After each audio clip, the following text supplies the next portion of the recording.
మమ్మల్ని చూచి లేఖనమందు వ్రాయబడి ఉన్న సంగతులను అతిక్రమించకూడదు. అంటే లేఖనాలలో అది గతం కానీ, వర్తమానం కానీ, భవిష్యత్తు కానీ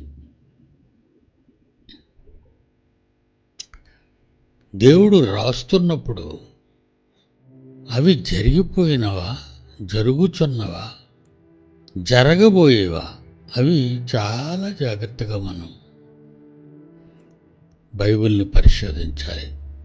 లేకపోతే దేవుడు చెప్పింది దానికి మనం వ్యతిరేకంగా మాట్లాడితే, ఉన్నది ఉన్నట్టుగా చెప్పకపోతే దేవుడిచ్చే నిత్యాగ్ని దండనను తట్టుకోలేము మనం. ఏం కాకుండా ఈరోజు ఎంతోమంది ప్రతి వాళ్ళు బైబిల్ పట్టు